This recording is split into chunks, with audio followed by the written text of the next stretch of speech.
দর্শক মণ্ডলী আসসালামু আলাইকুম। গ্রিন আর্কিটেক্টের পক্ষ থেকে আমি ইঞ্জিনিয়ার টুটুল আপনাকে অনেক অনেক অভিনন্দন এবং শুভেচ্ছা জানিয়ে আজকে 4 কাঠা জমিতে 4 ইউনিট একটি 7তলা বাড়ি, ফাউন্ডেশনটা দেওয়া আছে 8তলা। 4 কাঠা জমিতে 4 ইউনিট 7তলা বাড়ি প্ল্যান, ডিজাইন এবং খরচের হিসাব আমি আপনাদের তুলে ধরার চেষ্টা করব। দর্শক মণ্ডলী অসাধারণ কম্বিনেশন করে এই বাড়ির ডিজাইনটা তৈরি করা হয়েছে। আপনি জানেন আমাদের বেশ কিছু অভিজ্ঞ আর্কিটেক্ট আছে, সিভিল ইঞ্জিনিয়ার আছে, তাদের সমন্বয়ে আমরা সারা দেশের প্রত্যেকটা জেলা উপজেলায় আমরা বাড়ির প্ল্যান ডিজাইন করে দিয়ে থাকি। আমাদের অগণিত ভালোবাসার মানুষ সৃষ্টি হয়েছে দেশে এবং বিদেশে। তারা তাদের মূল্যবান সময় নষ্ট করে আমাদের ভিডিওগুলো দেখেন মনোযোগ দিয়ে, আমাদের ভিডিওগুলো পছন্দ করেন, আমাদেরকে পছন্দ করেন। এই জন্য আসলে আমরা আপনাদের কাছে অত্যন্ত চিরকৃতজ্ঞ। তো দর্শক মণ্ডলী, আমি কিছুক্ষণের মধ্যে এই বাড়িটার আর্কিটেকচারাল ড্রয়িংটা দেখানোর চেষ্টা করব। তারপরে এই ধরনের বাড়ি নির্মাণ করতে কেমন টাকা খরচ হয় তার একটা হিসাব আমি আপনাদের তুলে ধরার চেষ্টা করব।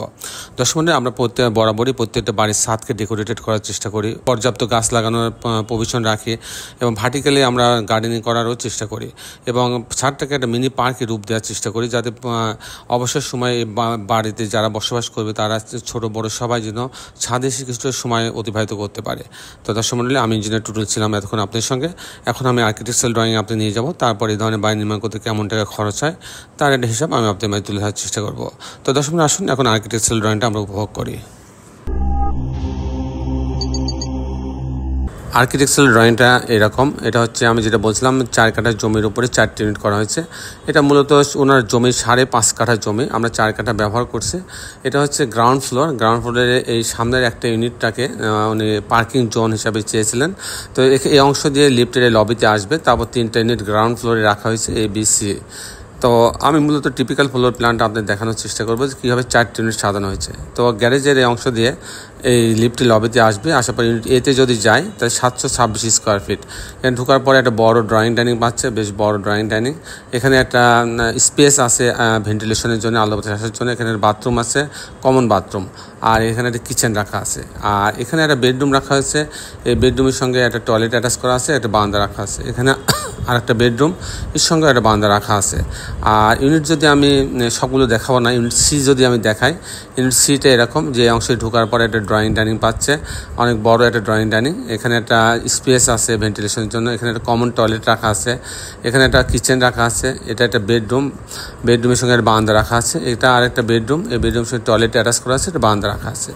এই হচ্ছে 2টা করে বেডরুম, 2টা বাথরুম, কিচেনের সামনে ইউনিটগুলো সাজানো হয়েছে। দর্শক মণ্ডলী, এখন আমি দেখানোর চেষ্টা করব যে এই ধরনের বাড়ি নির্মাণ করতে কেমন টাকা খরচ হয় তার হিসাব আমি আপনাদের মাঝে তুলে ধরার চেষ্টা করব। দর্শক মণ্ডলী, এই ধরনের একটা 8তলা যেটা ফাউন্ডেশন দেওয়া আছে, এই ধরনের 8তলা ফাউন্ডেশনের জন্য আপনার পাইলিংয়ের প্রয়োজন হবে, 70 ফিট প্রায় পাইলিং প্রয়োজন হবে। সেক্ষেত্রে প্রতি কাঠাতে আপনার 15 থেকে 16 লক্ষ টাকা খরচ হবে পাইলিংয়ের জন্য। তারপরে আপনার যে খরচটা আছে, pile cap, short column, grade beam পর্যন্ত খরচ আছে, যেখানে প্রায় 1200 টাকা স্কোয়ার ফিট খরচ হয়। তারপরে যে খরচ আছে আপনার কাস্টিং খরচ, বিম, কলাম, ছাদ। তো এরকম একটা বাড়ির জন্য আপনার প্রতি স্কোয়ার ফিটে আপনার 650 থেকে 700 টাকা খরচ হবে। তো সেক্ষেত্রে যদি আমি এরকম একটা স্ট্রাকচার 7তলা স্ট্রাকচার দাঁড় করাতে চাই, তো আমার টোটাল খরচ হবে 1.30 লক্ষ টাকা। 1.30 লক্ষ টাকা হলে স্ট্রাকচার দাঁড়ায় যাবে, ফাউন্ডেশন, পাইলিং এগুলো বাদে। আর এরকম একটা বাড়ি যদি আমি ছবির মতো 7তলা বাড়ি করতে চাই, যদিও এখানে 8তলা এলিভেশন করা আছে, যেহেতু 8তলা ফাউন্ডেশন দেওয়া আছে, আমি যদি 7তলা এরকম একটা বাড়ি করতে চাই ছবির মতো, পাইলিং সহ, লিফট সহ, গাঁথনি, প্লাস্টার, রং সব সহ, টাইলস, ইলেকট্রিক্যাল কাজ, প্লাম্বিং কাজ সব সহ যদি আমি করতে চাই, তাহলে আমার টোটাল খরচ হবে আপনি 5 কোটি টাকা। 5 কোটি টাকা টোটাল খরচ হবে। দর্শক মণ্ডলী, এই ছিল মোটামুটি আজকে আমার উপস্থাপনা। আপনি যারা দেশে এবং দেশের বাইরে আমার এই ভিডিওটি দেখলেন, সবাইকে আমি আমার প্রতিষ্ঠান গ্রিন আর্কিটেক্টের পক্ষ থেকে অনেক অনেক অভিনন্দন এবং ধন্যবাদ জানাচ্ছি। দর্শক মণ্ডলী, শেষের বেলা একটি কথা, আসুন আমরা সবাই আমাদের এই সুন্দর পৃথিবীটাকে সুন্দর রাখার জন্য অন্তপক্ষে একটি করে গাছ লাগাই। সবাই ভালো থাকবেন, আল্লাহ হাফেজ।